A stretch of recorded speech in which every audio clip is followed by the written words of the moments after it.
It's Friday, y'all. Do you know where your rights are? Good morning, America. You got this continues to be the question. I am here with my good friend, Erin Conlon, comedian, lawyer, activist, coach. Am I missing anything? Keynote speaker. Keynote speaker. We actually should throw that at the bottom. I don't know why we don't have lower thirds. Everybody watching is like, who are these people? We're going to figure that out. We're going to make lower thirds. Maybe Josh, you could throw up a lower third for us. Erin Conlon, lawyer, uh, comedian, coach, keynote speaker, asking whether or not, or answering the question whether or not you got this. For everybody who doesn't know already, this is part therapy, part coaching, part morning show. And is it morning like the morning, or morning as in democracy? We're morning democracy. I don't know. I don't know.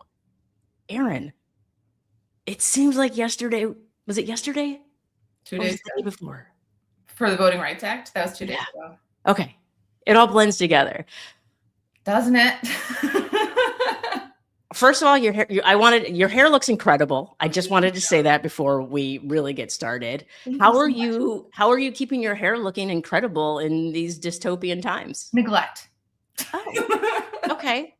It's a lot like plants. If you just kind of like do the bare minimum and leave it alone and let it take care of itself, it will. Okay. That's how my hair is working.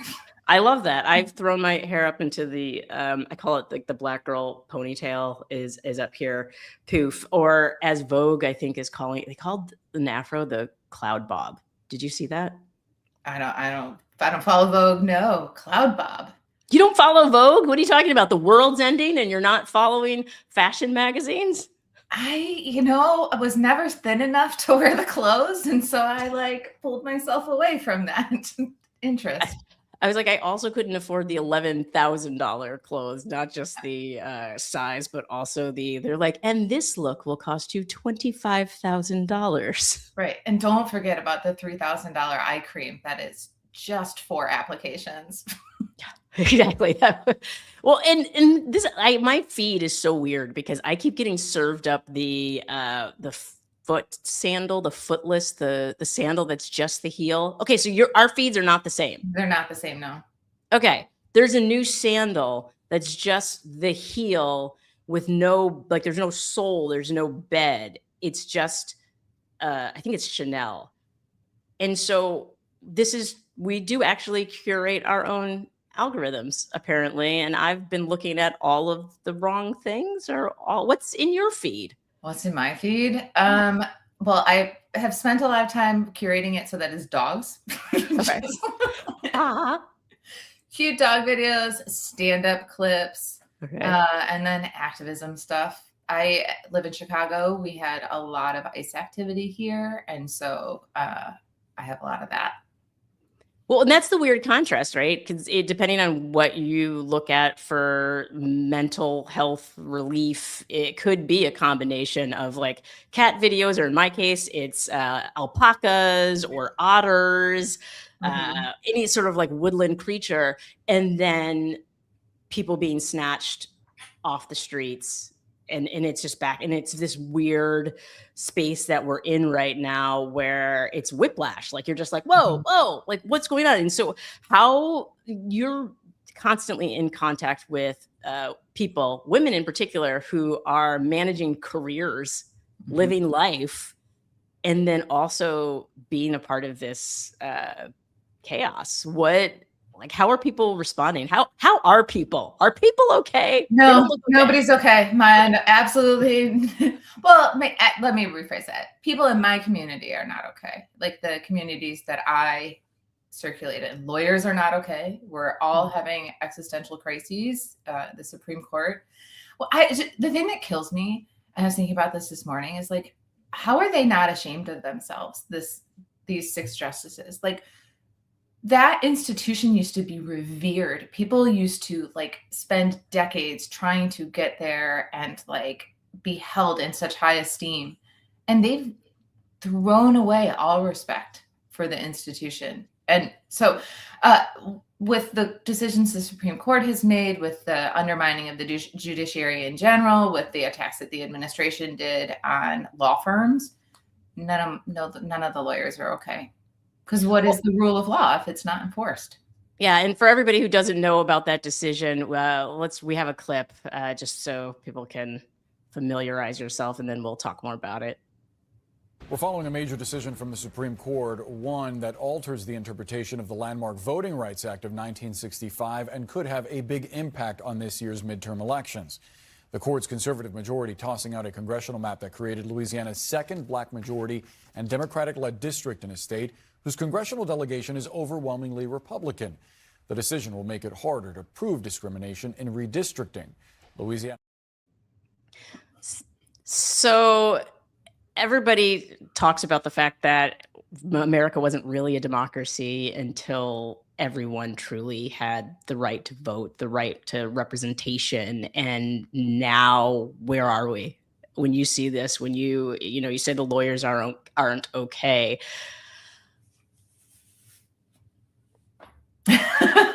You're like, we're just not. Well, I'm going to put both my lawyer hat and my coach hat on, because one thing that I work with my clients on is like, things don't change until they get bad. And we just might be in the place in America where things are bad enough where they will actually have to change. And maybe we're not there yet, but a lot of us are looking down the road and we're going, we're going to get there. Well, that's the thing. I keep thinking we've already hit rock bottom. And I tweeted, I don't even know how many years ago, I was like, I don't want America to have to hit rock bottom before we decide to make a change. But yes, like crisis is often what drives change in our individual lives. So yeah, like maybe America has to hit this crisis point, but everybody's at a different place. And so there are a lot of people who have already hit rock bottom in their own lives as far as what it feels like to be in America. People have been hitting rock bottom in Chicago, in Minneapolis, and in Los Angeles. But then you have some folks who are just now experiencing the repercussions of their vote. Like this Louisiana farmer. He was standing in we have an interview. Let's roll that clip. Donald Trump cut billions of dollars from federal programs that funded small farmers. The same program that we got our grant through is no longer funded, and we've just been left to the winds. I don't have anything to say to Donald Trump. There's nothing I can say that he would even listen to. He's gonna look down on me like I'm a bug on the sidewalk or a piece of shit on his shoe. He doesn't care about people like me, you, and 50 other, people that could be in the same boat all standing next to each other.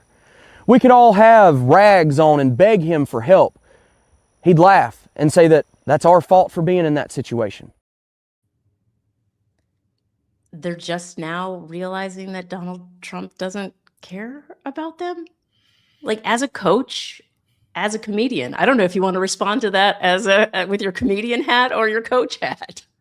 I want to respond to it from all of the hats. Like I have so much compassion for people who make mistakes, because we all do. Like every single person here has made massive mistakes. Me, yes, we all have. Yes, agreed. And at the same time, like, bro, what did you think this man was about? Like, what is this a new thought that you've had? Did you think something different before? Like, why all of a sudden now are you saying? And I mean this genuinely. Like, he seems to really finally get it, and so it makes me wonder if he's always gotten it and just didn't want to understand. Like, I don't know the context of that clip, but I think he finally gets it. Well, and this is the thing, until we have that conversation, which I feel like is an uncomfortable conversation to have, right? Like we're taught to have compassion. We're taught to understand, meet people where they are. But there's a huge, like a large swath of the American populace, of the voting populace, that it's like, how do I talk to you when it just seems like you haven't been paying attention this entire time? And he sits there. We have another clip of him at the counter talking with his wife about this. So I want to roll that and then keep talking about it. It's Mike Johnson, who literally promised that he would not make cuts to ACA, to SNAP, to WIC here in Louisiana. He broke all of those promises, which I should be surprised about, but considering the fact that he willingly works for the Trump administration, it doesn't. Okay, but I still don't see anybody saying, oops, I messed up. And so as a coach, like if somebody, like that's the problem, the accountability issue on an individual level and at a country level. Like when you hear that, do you just go like, what do we need to do, Erin? Like, what do we need to do to go from, oh, oops, to now I'm going to do something to fix it, and I'm going to do it very quickly before this hits yet another rock bottom? I mean, it would help if we just like agreed on some facts. Like, just start with some facts. Like, we live in a world. The world is 70% water. There are clouds and sun. Can we like baseline agree on that? I don't even know if we can anymore, Erin. No. Like that's the different realities. I was talking with my friend Adrian Bono, who was on last week, that the algorithm, the disinformation has pushed everybody into these separate worlds where truly his reality may have been up until just now very different than our reality. I mean, look, I'm seeing sandals with no soles. You're not seeing any of that. Like, no. And so you might see me walking around with $10,000 sandals with heels and no soles. And you're like, what the fuck's wrong with Maya? And I'm all like, oh, everybody's wearing these. Everybody's wearing these on my algorithm. What are they doing on your algorithm? Oh, sorry. Yeah. No. Yeah. Hi. Yeah, Josh, what's on your, hey, everyone, this is Josh. Josh is my producer extraordinaire. What's in your algorithm? Oh, my algorithm, a lot like yours, Maya, when you said cute animals and then you scroll another page and it's people getting scooped off the street. It's a lot of that, a lot of, and I think for my community, for more politically active Gen Z people, it's a lot of that and a lot of mutual aid, different, events, places to organize. Because with the repost function that Instagram added, it kind of made it easier for you to foster a like-minded community. So when, you can see what people are reposting, and if you don't like what's being reposted in front of you from your peers, then it kind of will tell you a lot about who you're following.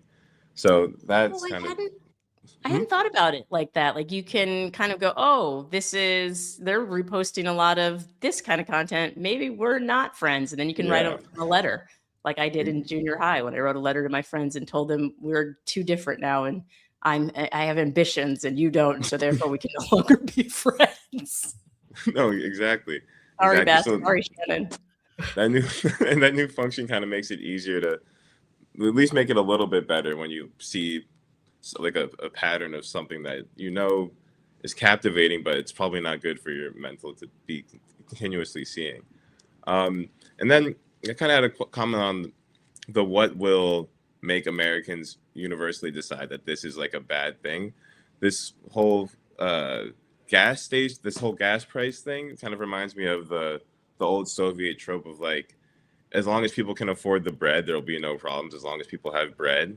And it's like, as long as Americans can afford their gas, I feel like it's been like that has kind of been one of those things. And now that that's becoming less of a reality, I'm wondering if that will begin to have more of a widespread effect, because you can excuse away a lot of these other problems that affect other people, that, this isn't going to touch my community until it does. This isn't going to affect me until it does. But with the gas, it's kind of affecting everyone in the country. And that's something that everyone kind of understands. When numbers go up, it's bad. There's not a lot of problems where everyone understands it to that extent. Well, yeah, for us, gas is sacred. I mean, even people in cities drive cars. I think it's only in New York City, maybe, where there's enough public transportation that you can avoid driving. I saw a friend today post, and this is somebody who's quite wealthy, and they were posting how much it costs to fill up their truck. And I'm like, okay, if the rich folks are like, this is how much it's costing to fill up my SUV, something's happening. In Chicago, Erin, are people walking more? Are they, what's the deal? Are people using this as an opportunity to be like, I'm just going to get healthier? Absolutely not. Absolutely not. Nobody's going to use the CTA more. Nobody's going to walk more. What they're just going to do is not go anywhere. Oh, that's sad. I mean, people shut down when they're faced with challenges. Like, I think that that's part of it is you don't know, most people don't know what to do when they feel powerless, when they feel like they don't have any options, when gas is going up and it's not like you can go open the Strait of Hormuz or. I mean, we could try. We might be good at it. I trust the three of us to actually go over there and have a conversation and be like, stop listening to that guy. We've got this. Maybe this is what it's going to take. It's going to take the comedians of the Middle East, the comedians of Chicago, I've always been convinced. If you remember, Zelensky's a comedian. He's a comedian. As a comedian, like, we have to think quickly on our feet.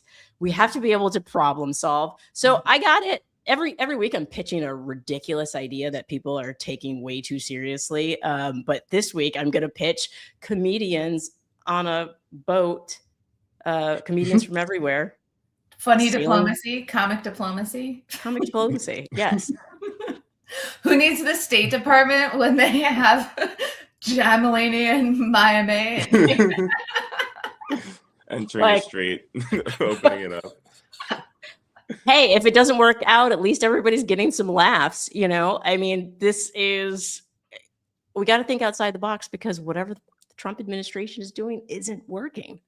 Yeah. So I'll leave you with this question for you two, because COVID felt like something that should have united the country, that this is bad. We're not handling this well. There's the president, when Trump was trying to handle it, clearly does not know what he's doing to prepare for this disaster.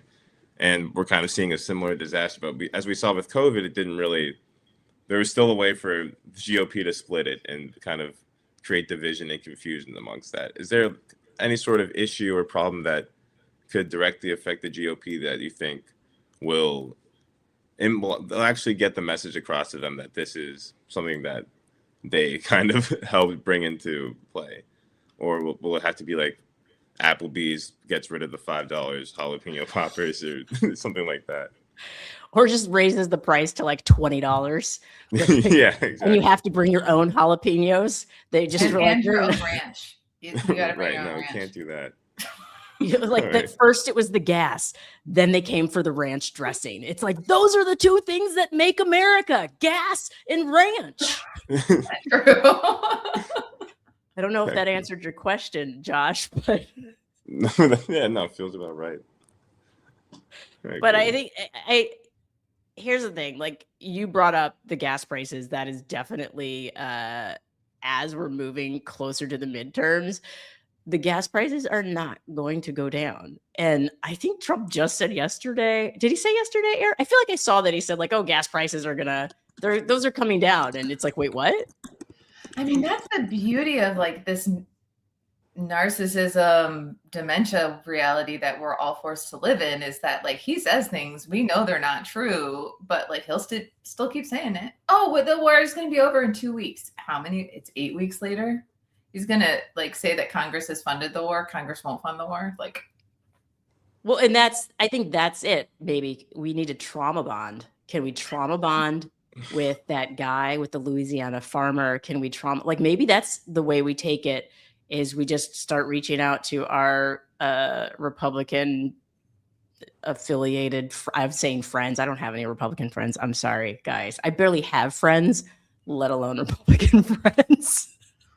Republicans, yeah, I'd say they love to complain. So I feel like a good way is like complaining about these issues that affect us, and not maybe going into the weeds of why you think they happen. But if friends who disagree with you feel like they're comfortable with airing these complaints to you over time and feel more comfortable doing that, then you can start to infiltrate a little bit and be like, yeah, I wonder why the gas is still $5 a gallon, even though I wonder. even though this war didn't exist, even though we started it,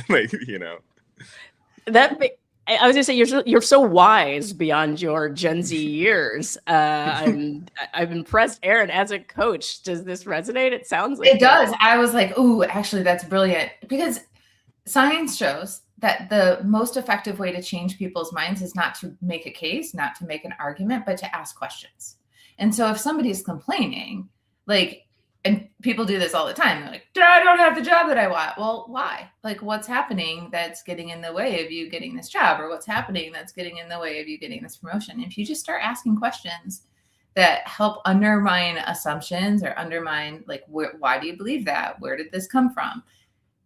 It gives people the opportunity to think for themselves and think outside of the information that they're being fed, which then, like, creates new neural pathways, and change happens with new neural pathways.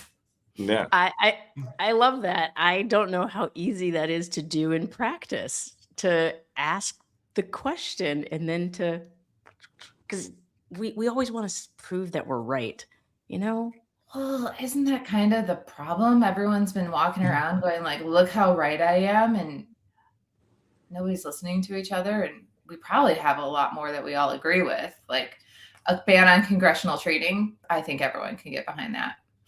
Right. Yeah, so many, the people who are getting so rich right now, between that and the poly market stuff, which it looks like they've banned it for poly market trading, and they did that pretty quickly. But oh yeah, there was just a ban. Here, I looked this up. There was I think it was yesterday or the day before that Congress can no longer do poly market or any of the Does that include their staffers? Oh, that's a good question. Good question. Yeah. That's a good question. We'll be back with that information. Just It should. It should. I bet you it doesn't, but like. So I guess if they don't make those changes, y'all get on Bumble and set your location to DC and try to date a staffer, get that information. This at first felt like a good get rich quick scheme, but that could take time and also require dating. I'm seeing that their staff is also banned. So hopefully that means like all their staff. But I just saw staff, so I don't know how deep it Delete goes. Bumble from your phones then, y'all. Do yourself a favor. Did you hear about what they were doing in Minneapolis, though? Like the activists were honeypotting these ICE people and figuring out where they were staying so that they could like bring that information to, they would like go on Bumble or Hinge and like flirt with all the ICE agents who were there out of town cheating on their spouses. Ooh, I love that. And they were using that info. Yeah. Well, and that's something that can be sustained, because one thing we know based on Klay Thompson is that men are always going to cheat. And these ICE agents aren't going to be able to help themselves in their different cities. Oh, and you can do this from anywhere because you can set is there an organization that's funding people to get pro accounts where they can get on Bumble and do this? Just keep swiping. I don't know. I just read about it and I was like, I really appreciate the ingenuity of women. It's brilliant, and I think it should be well funded. I'm not sure how many more ideas I can pitch today, but I would like to add an organization that funds a entire contingent of women and men. We don't across the spectrum. Yeah. Oh yeah. Everyone. We see what happens when the GOP meets up in a town. What happens to the grinder stats? we know how they roll. Hey, so, yeah, everybody. No bad ideas in brainstorming, and we got to think outside of the box if we're gonna get out of this. Truly, I hate seeing us do the same things over and over again and expecting any kind of change going into the midterms now. Oh wait, before I switch back to serious, but it is serious. Meg Thee Stallion, Klay Thompson, where are you at on that? And was that in your algorithm? What if that wasn't even in your algorithm and you don't know? It was to the side of my algorithm. So I did see people talking about it, but I didn't see a lot of like news stories around it. But my TikTok algorithm is do you have this where your TikTok algorithm is totally different than your Instagram algorithm? Because mine is like wildly different. And my TikTok algorithm was definitely talking about Meg Thee Stallion and Klay Thompson. And my Instagram algorithm is still talking about dogs. So for some reason, when I get on TikTok, it's the one platform that I don't scroll on. There's something about scrolling on TikTok that just doesn't do it for me. So I haven't even been on TikTok in probably well over a week or two. We're not streaming this to TikTok. I feel like so many times we're like, we're leaving TikTok, we're deleting TikTok, we're getting rid of TikTok. And then I'm like, yeah, cool. And so I just stop using it. And then all of a sudden a month goes by and everyone's like, oh no, we're actually still all on TikTok. And it feels like, you know, you left the party and then you're like, oh, the party's still going. And should I be over there? I mean, the algorithm is worse now that Larry Ellison owns it. Mm-hmm. Do you agree, Josh? Yeah, I was gonna say it's definitely gotten more unhinged and a lot more. They promote a lot more of the toxic, bad stuff whenever they can. And like a billion more ads. Like it used to not have as many ads, and like it's like 2 or 3 posts that are ads, and then it's like a regular post ad, and you can't really. They like sneak the sponsored in the little corner. So I'm sure people who aren't as tech savvy and don't know to look for that are just constantly watching ads all day scrolling through TikTok. So it's bad. Meanwhile, I've never seen a TikTok ad. Everybody's saying, and I think TikTok is trying to get me to come back by not showing me any ads, because when I go in there, I don't see any. But the Meg Thee Stallion thing has been omnipresent on my threads and my Instagram, and quite frankly, I care about it almost equivalently as I care about everything else that's happening right now. Injustice. It's like it's a huge injustice. Like we want beautiful, talented, smart women to be thoroughly loved and cherished and cared for, and when they're not, because some man's fragile little ego got hurt, or he didn't feel strong enough, or he needed to prove to himself that he still matters elsewhere. It's painful to all of us, because what it tells all of us is that we can't trust our relationships. If this perfect woman, and we know Megan Thee Stallion isn't perfect, but she's as perfect gets. If she is being betrayed, then like, well, we got to fight for all of us now, because it's not just about her. This is BS. I think that's exactly, there does seem to be a resurgence in feminism around protecting Meg Thee Stallion, around protecting the women who were on the motherless site, the women who've been getting murdered by their husbands.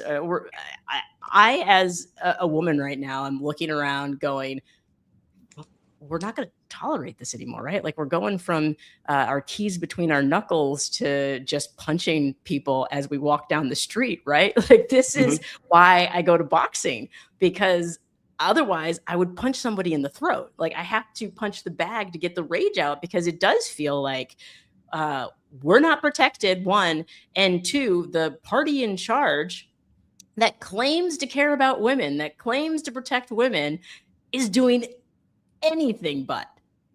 I mean, let's be real. They never cared about women. It's why they fire women first. It's why every single cabinet member that gets fired so far this term has been a woman. It's why like they put people like Kristi Noem on the chopping block, because they know that their policies are going to be so bad. They're going to eventually have to fire them. So they don't care if she's the most corrupt of them, because she's only going to be there for so long, but she's going to try so hard to be the woman that was actually accepted this time. Sorry, I'm never going to end a few. The pick-me of it all, though. The pick-me of it all is so gross. It's in, but not just the women, also the Kash Patels of the world. And so I feel like he's getting nervous, because after they're done firing all the women, who's next? Him. Yeah. And Mike Johnson's a pick-me too. Oh yeah, they all. Anyone kind of has to be to get in that position at this point. Well, and I guess that's the thing. We're coming to a close here. The show is called America, You Got This, because it's with a question mark, because it's like, do we? If we've got this come midterms, what does us getting it? What does it look like to you, Erin? Like, what is realistically, or like, what do I want to happen? Both. How about both? I think realistically, the House will try to impeach Trump. He won't get removed because they won't have enough people in the Senate to convict him. I also think that most of the legislation that they would try and pass won't get through because he won't sign it, and then they won't have a majority enough to like override the veto. But I do think that there will be enough momentum where he'll be scared. And so what has traditionally happened in the past is that like Republicans will meet people at the table and then minimize anything that the Democrats or the left wing of the political spectrum tries to do. And so I don't think it can just be a 2026 conversation. I think it has to be a 2028 conversation and a 2030 conversation and a 2032 conversation and a 2034 conversation. This needs to be the next decade where we reimagine what it means to be an American, where we set up a pure social safety net, where we enshrine the right to bodily autonomy and the right to vote, and we put a new constitutional amendment in there that like enshrines strict scrutiny. We need to expand the court. We need to have universal health care. I'm not done, but I know. I was like, do you realize how much coffee we're going to need to be able to make it through? it's not that hard to do. We just have to like get people to believe that it's in their best interest. And part of what people This is why I have this mug. It's create your own sunshine. I don't know if you can see that. And what you're talking about is creating our own sunshine. Yeah. It's saying we can do this. And can you, from a coach perspective, because what you're talking about is like setting high standards for ourselves. So how do we get people to, because even as you rattle off all of those things, you were only 3 things in before I was like, well, fuck, I don't even know if we like in 2030, like I can't even think that far in the future. How, as a coach, like from a coach's perspective, what can be said to Americans about that growth mindset and how we can go from we don't deserve universal health care to I can't believe we've never had universal health care. That's insane. Set big goals, take small steps. I think there are signs that those steps are taking place too. Like with Zoran in New York, I think that moment was a big moment. That there's a lot more people who want this, universal health care, want free and fast buses, want public transport to be, prominent in our country. And I think the more that policies like his and like Mayor Wu in Chicago or Brandon Johnson in Chicago or Mayor Wu in Boston, the more that their policies are shown to work and actually change the lives of the people that are in their cities, I think that will help get that perspective across to the rest of America. I absolutely love that. That's a perfect place to wrap. I actually now feel like America, you got this, not you got this. So thanks everybody. Doing this every Friday and then dropping clips throughout the week because apparently, according to yet another, I don't know, marketing thing or whatever, nobody watches shows anymore. They just watch clips. People just watch clips. We've become the clip generation. So thank you for not watching this in its entirety. Who cares? Who cares? Why do anything in its entirety anymore? Just live in little 30-second snippets for the rest of your life until, because Vine is back, only it's Divine. My big goals, big goals. Big goals, little steps. Big goals, little steps. Thank you, Erin Conlon, for joining us. Where can people find you? If they need coaching, where can they find you?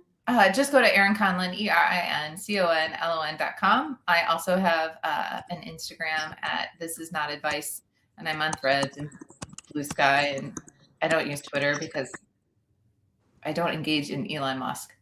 I love the way you put that. I do not engage it. Nobody, we don't want to. Nobody wants to. I don't want to engage in anything. That's why I'm trying to move to a farm and have goats because I feel gross purchasing anything. I just want to basically be Amish or Mennonite, sewing my own clothes. Everything feels like it creates harm. And my new harm reduction is to just say it's just going to be me and my goats. When you get that goat farm up and running, let me know. It's funny. I feel like everybody's going to come to the goat farm because everybody keeps telling me that. And then we're just going to end up being like, just like everything else. A little blue utopian city with a bunch of goats that happen to demow the grass instead of lawnmowers. Doesn't sound Not too the bad. worst. Not the worst. Okay, we're gonna start putting up the like goat farm progress bar, and people can follow along on how close we are to having the dream of goat farm. Love it. Please do. Please do. All right, y'all. See you or not see you on a clip next week or whenever. Bye.